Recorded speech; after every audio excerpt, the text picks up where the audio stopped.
by a neighborhood pharmacy, and the business appears almost impossible to kill. People do not stop needing blood pressure tablets during a recession. A doctor creates the demand. Many patients return every 30 or 90 days. And unlike a restaurant, you do not have to convince customers that your product tastes better than the one across the street. The prescription has already made the decision. That sounds like recurring revenue protected by human biology. Except the pharmacy owner usually does not control the price of the main product, may not know the true profit on a prescription until after accepting it, and can lose money by giving a patient exactly the medicine the doctor ordered. In 2024, independent pharmacies filled more prescriptions per store and generated record average sales, according to the National Community Pharmacists Association. Yet their cost of goods reached a 10-year high and gross profits fell to a 10-year low. More medicine moved through the building. The underlying business became weaker. To understand how that is possible, follow a single prescription. Before the customer arrives, the pharmacy buys medicine from a wholesaler and places it on the shelf. That is real cash tied up in inventory. When the patient presents an insurance card, the pharmacist does not simply add a retail markup. The pharmacy sends an electronic claim to Pharmacy Benefit Manager, or PBM, the company that administers prescription benefits for an insurer, employer, or government plan.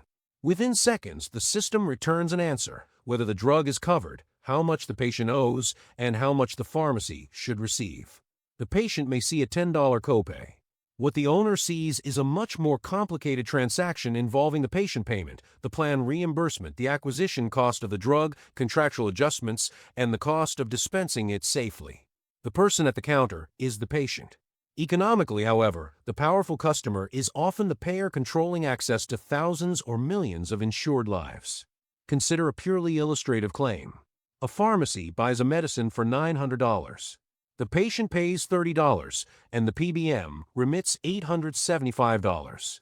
The prescription creates $905 of revenue against $900 of inventory, leaving $5 before pharmacist time, technician labor, rent, software, packaging, insurance, or compliance. If the total payment is $880 instead, the pharmacy loses $20 before any overhead is counted. The medicine can be medically essential and financially toxic at the same time. This is why pharmacy revenue is one of the most misleading numbers in retail. A $50 generic and a $1,000 branded drug each count as one prescription, but they create completely different cash demands. The expensive drug makes sales jump, even when the dollars left behind barely change. That contradiction became especially visible with GLP-1 medicines. Their rapid adoption brought expensive, high-volume prescriptions into community pharmacies. The NCPA attributes part of the industry's record sales and record cost of goods in 2024 to these drugs, while describing reimbursement on many such claims as narrow or negative. A store can therefore look as if it is booming precisely because it is financing more low-margin inventory. And that inventory is only the beginning.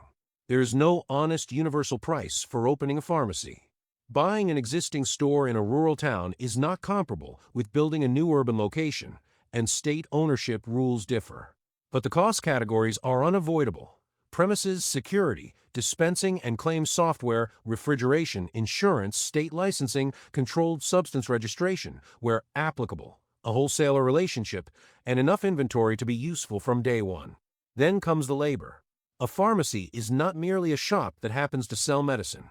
It is a regulated healthcare operation that needs licensed professional oversight. The median U.S. pharmacist wage was $137,480 in May 2024. Add technicians, payroll taxes, and coverage for evenings, weekends, sickness, and vacations, and opening longer becomes expensive quickly. An owner pharmacist can replace part of that payroll with personal labor, but that does not make the labor free. It turns the investment into a demanding full-time clinical job with debt attached. The more dangerous cost, however, is working capital. The wholesaler expects payment on its schedule.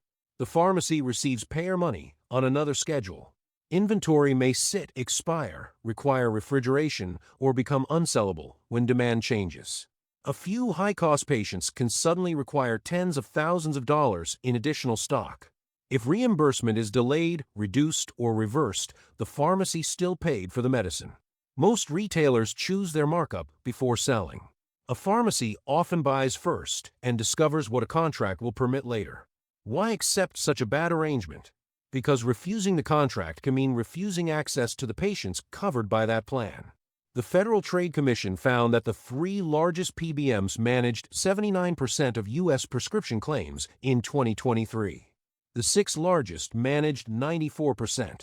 Many pharmacies therefore face a brutal choice: accept terms they have little power to negotiate, or disappear from a network containing a large share of the local population.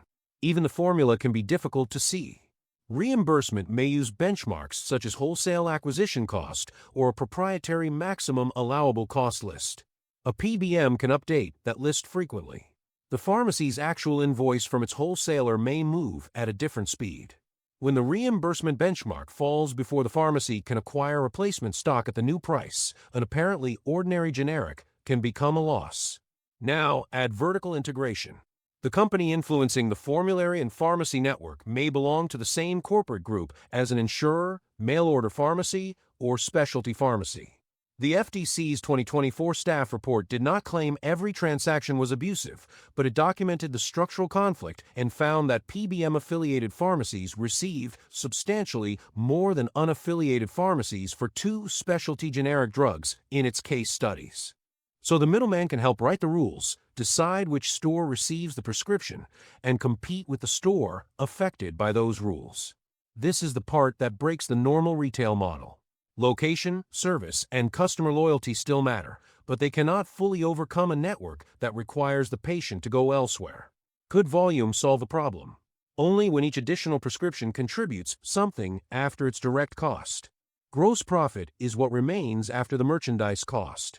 Net profit is what remains after salaries, rent, utilities, insurance, software, debt, delivery, shrinkage, and everything else required to operate. In 2023, the independent pharmacy gross margin fell to 19.7%. That was before the operating expenses came out. If reimbursement loses just a few dollars per prescription, the owner may chase more volume to replace the missing margin. More volume requires more inventory and staff. More inventory consumes cash. If cash tightens, the owner cuts hours, delays hiring, or removes free delivery. Service worsens, wait times rise, and patients transfer prescriptions. The store then loses the very volume it needed to survive. One weak claim does not close a pharmacy. Thousands of weak claims can create a self-reinforcing decline. The tragedy is that some of the pharmacy's most valuable work may not be the bottle at all. Pharmacists catch interactions, explain dosing, call prescribers, help patients navigate prior authorization, and notice when someone has stopped refilling a chronic medicine. Yet a traditional dispensing payment may compensate the product transaction more clearly than the avoided error or the hours spent solving it. Independent owners are adapting. In the NCPA's 2025 report, 93% of respondents offered flu vaccination, 80% offered medication therapy management, and 45% offered compounding. Others serve long-term care facilities, synchronize refills, deliver locally, or build cash-pay niches. These services can deepen loyalty and diversify revenue. But the word offered matters. A service is not automatically a profitable service. The winning model depends on state scope of practice rules, local demand, and most importantly, whether someone will pay enough for the pharmacist's time. To see how unforgiving the system can become, look at Walgreens. The company began with one Chicago drugstore in 1901 and became one of America's dominant pharmacy chains. In 2018, Walgreens completed the acquisition of 1,932 Rite Aid stores for $4.375 billion. Pharmacy sales surged, yet the company's filing already contained the warning: gross margin fell, partly because of lower third-party reimbursement and a greater mix of specialty drugs. Walgreens had scale, purchasing power, technology, a famous brand, and thousands of locations. If volume alone could protect a pharmacy, this was the company that should have proved it. Instead, the pressure accumulated. In fiscal 2024, Walgreens reported $115.8 billion in U.S. retail pharmacy segment sales, while three third-party payers accounted for roughly 34% of the entire company's sales. That is extraordinary dependence, even at national scale. Then came the cleanest demonstration of the problem. During the 9 months ending May 2025, U.S. pharmacy sales rose 10.4% and prescription volume rose. But gross profit fell 3.4%. Higher sales did not mean better economics. Walgreens had already announced plans to close 1,200 stores over 3 years. In August 2025, Sycamore Partners completed a deal valued at about $10 billion to take Walgreens private. Its shares ended public trading around $12 after exceeding $97 roughly a decade earlier. Walgreens had other serious problems: weak front-end retail sales, costly healthcare expansion, legal liabilities, and rising operating costs, so reimbursement alone did not cause its decline. But that is precisely why the case matters. Pharmacy margin pressure did not remain isolated. It collided with every other weakness in the business and removed the cushion needed to absorb them. The system is beginning to change, although the outcome is not settled. Beginning in 2024, Medicare Part D required pharmacy price concessions to be reflected at the point of sale, largely replacing unpredictable retroactive pharmacy fees with lower upfront negotiated prices.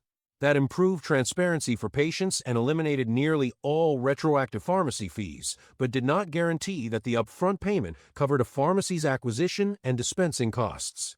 In 2026, the FTC announced settlements with Express Scripts and Caremark. Proposed consent order terms included more transparent options based on actual acquisition costs plus a dispensing fee, along with compensation for some non-dispensing services. Those are significant signals, not proof that every pharmacy has suddenly become healthy. Adoption, final terms, enforcement, and the contracts available to a particular owner still matter. So what does a successful pharmacy actually look like? The best case is not simply the store with the most prescriptions. It is the store with enough scale to buy well, enough cash to survive reimbursement timing, a favorable payer mix, disciplined claim-level accounting, and services that produce real payment rather than goodwill alone. It may own its building, specialize in compounding or long-term care, or become the trusted clinical access point in an underserved town.